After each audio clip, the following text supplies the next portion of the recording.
What is going on, guys? Today we are looking at headliner Haland. He is the new 89 rated striker from Dortmund, and he's coming in at about 615 to 630 depending on what sort of console you're coming on. And I quite like Team 2. I feel like it's got a nice variety of players. Haland has necessarily smashed it in terms of specials, but is he the most meta striker you can get? Let's go into the review, see how he is, and let me know, what do you rate Haland out of 10? So Haland is a 3-star. He is the new kid on the block, obviously only 20 years old. He took Dortmund by an absolute storm last year and absolutely smashed it. He scored so many goals, it was unreal. Specials after specials after specials, and this year is no different. He's got himself 3 of his 84 rated from the Gold, UCL and the Next Gen. He's had 2 informs at an 86 and an 87, a team at a group stage 88, a headliner 89, and he's also got himself a cheeky 90 player of the month, Haland. So he's not the most highest rated at the moment with his headliner, but obviously he will go up, and I believe he will go up. I don't know how Dortmund's form are on the bounce. Will they win 4 in a row? Hopefully they do, because then you've got a 90 Haland without even doing any work. But I can see this guy getting so many more informs. He's just bound to. He's already on 10 goals in 9 matches. Obviously there is the fact that Dortmund as a whole need to do well still as well. It can't literally just be him, but he has been absolutely smashing it, and obviously he can get Europe football in Champions League or Europa, because I cannot remember which one they're in. So let me know down below which one they're actually in. But he will be able to get man of the matches from there, so that is always good. It's an extra bonus card, and he will just continue to absolutely smash it. In terms of stats then, like I say, with a 3-star, it's already a little negative there. Not a big fan of that one. He has got 93 shooting, which is nice. He is a big old unit at 6'4", so 89 pace is lovely. He's only got the 85 acceleration, and he does feel not necessarily slow, but he feels a bit more blocky than somebody with 89 pace and maybe a little bit smaller. Just 6'4" is it's a centre-back unit right there, so he is going to be that more target man. You want to pass it to him, and he can still move like the best of them, but you want to have somebody who's got a little bit more agility on him, or especially that's how I personally play. I like to be able to kind of duck and weave as such, move the defender, put him in the position where I want, and then I can go the other way.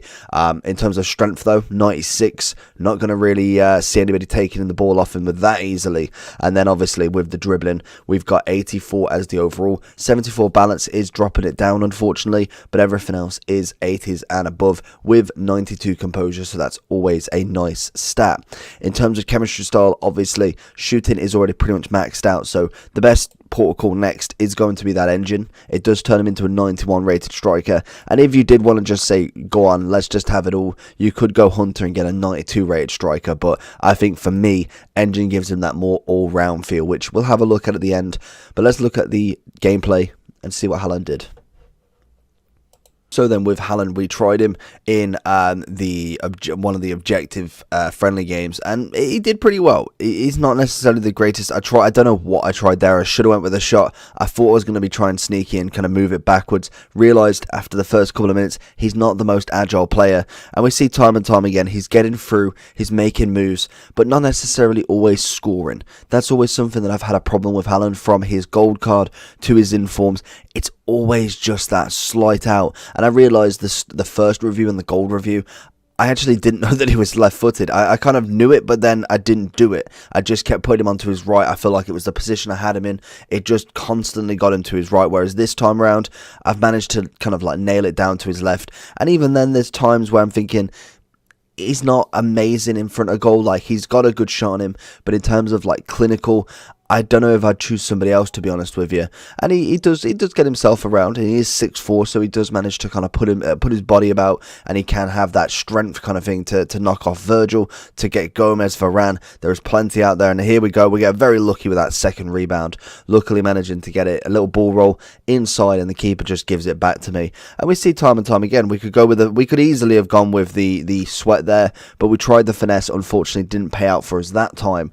But he has got that goal opportunity as well to pass it to his second striker. Really, the problem with like the review side of this is that we are trying to do that. We are trying to always get Haland through, whereas 9 times out of 10 there's always someone to pass to. You never always have to go it alone. So going into the overall for Haland, then as you can see on the screen, 615, 630, I think he has gone up a tad on the Xbox from last night, so a little bit of an upgrade. I think he's going to probably sit around that sort of price at this moment in time. Obviously is majorly important because of his upgrade ability, that he's already could be a 90 within the first few weeks. You never know when he can get in form, and to be honest, he probably will hit quite a high record. I feel like he'll do quite well. Like I say, in terms of his goals, 10 goals in 9 matches, obviously I think that is season, so it's not anything Europa. Oh, okay, we go Champions League, 6 goals in 4, so realistically in 13 games he scored 16 goals. As a new kid, I absolutely love that. And generation wise, you can see we've had him pretty much FIFA 18, 19, and it was then FIFA 20 last year where literally it blew up. As soon as he went to Dortmund, he just grew. He just absolutely smashed it. From an S79 rated gold card, he managed to get himself a 92 future star, 95 team of the season, even a 90, fourth in form, technically second from Dortmund. It's just absolutely sensational. And you can see already, we've already got 8 different Haland cards. It is going to be a wonderful time for him, and hopefully he does continue to smash it, and we could see a 97, a 96 Haland team of the season. That would be absolutely magical. In terms of links, obviously if you're looking at Norway, you have got Odegaard from La Liga. You've also got King if you wanted to go that's Championship in fact, but you do have King as well for the milestone objectives. You could link them 3 together if you really wanted. Obviously you'd probably choose more Dortmund based players if anything, which again, Sancho, Royce is my link here, Brandt, Witsel, there's plenty of players. Even Falcon in fact has got himself a nice foot freeze, so there is plenty of players that you could link in with and get the strong link quite easily. And then obviously the Bundesliga, it's got some mad cards at the moment. Lewandowski's up there with the top cards. Obviously then you've got Kimmich, who's got a potential team of the year.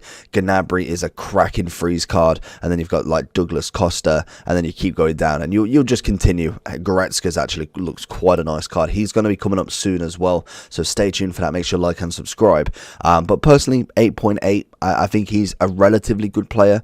Like I say, with the engine, you can see the nice little stat increase, gets that balance up to 84, which is absolutely fine. But I think realistically, he's not going to be a first team player for me. I would say he'd probably have to get up to like 93, 94 to really be more useful as such in a first team set. I'm talking like you've got a solid first team. You've got at least an Mbappe and a Neymar, or at least a Ronaldo and Mbappe. Somebody along them lines. You've got a good, like say like a 4 or 5 million squad builder. Then obviously he is going to fit in probably to the bench, and again it depends on what I actually want him for. He'd be the kind of hold up striker, someone who I want to give the ball to waste time as such because of the strength. But whether I'd put him on to specifically score quick goals, it's probably not the case. I'd probably go for someone like a Sterling, like a Rashford, someone with a bit more pace, as well as the kind of agility side of stuff, and probably skill moves, to be honest. But hopefully you did enjoy this video. If you did, make sure to smash that like button. We have got Mahrez coming up next, so stay tuned for that, and I'll see you all for the next one. Peace.